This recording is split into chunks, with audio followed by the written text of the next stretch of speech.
नमस्कार मैत्रिणींनो, कसे आहात? तर ज्योती किचनमध्ये तुमचं स्वागत आहे। तर मी आज तुम्हाला मालवणी रेसिपीमध्ये अंगार की संकष्टी स्पेशल म्हणजे साबुदाणा खिचडी। तर ही साबुदाणा खिचडी मी एकदम सुटसुटीत, मोकळी आणि न करपलेली आहे, न चिकट आणि कमी तेलात केलेली आहे। तर हा व्हिडिओ पूर्ण पहा, तर तुम्हाला ही खिचडी नक्की आवडेल। तर रात्री मी साबुदाणे पाव किलो घेतले होते, ते चांगले असे धुवून घेतले 2 वेळा आणि त्याच्यात छोटी अर्धी वाटी पाणी घालून ते रात्रभर तसेच भिजत ठेवले होते साबुदाणे आणि सकाळी उठून ते साबुदाणे मी हाताने व्यवस्थित सुटसुटीत मोकळे करून घेतलेले। आता सकाळी मी तव्यावर शेंगदाणे भाजून घेतलेले आहे।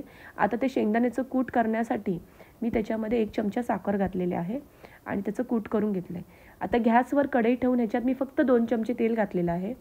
कमी तेलातही खिचडी सुंदर होते, म्हणजे काही जण एवढं तेल घालतात तर ती काही खिचडी खायलाही खूप कंटाळा येतो आणि ऑइल आपल्यासाठी शरीरासाठी पण चांगलं नाही आहे। तर आता मी 2 चमचे तेल घेऊन त्याच्यामध्ये 1 चमचा जिरं घेतलेलं आहे, 5 हिरव्या मिरच्या बारीक चिरून घेतलेल्या आहेत आणि ते चांगले असे व्यवस्थित परतून घेतले आहे। त्याच्यानंतर शेंगदाणे जे मी मगाशी भाजून घेतले त्यातले 2 चमचे शेंगदाणे मी तेलात घालून व्यवस्थित परतून घेतलेले आहे।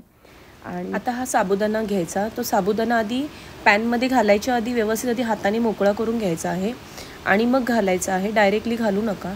तर असं मोकळा करून झाल्यानंतर व्यवस्थित असं 2-3 मिनटं परतून घ्या। परतून झाल्यानंतर त्याच्यामध्ये चवीनुसार मीठ घालायचं आहे।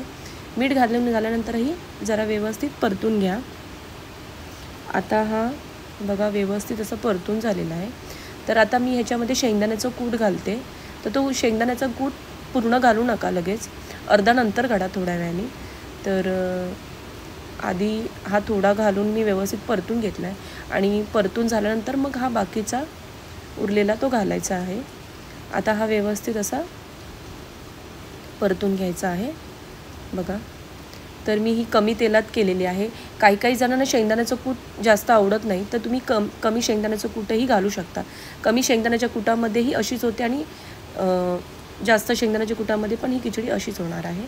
तर आता झाकण लावून वाफ काढून घेतलेली आहे आणि 5 मिनटं परतून झालं, परत झाकण ठेवून 2 मिनटं वाफ काढून घेतलेली आणि ही खिचडी ट्रान्सपरंट झालेली आहे बघा, मस्त। आता ह्याच्यामध्ये मी खोबरं घालून परत व्यवस्थित असे एकदा परतून घेते खिचडी आणि झटपट अशी 15-20 मिनटात तयार होणारी साबुदाणा खिचडी तयार आहे।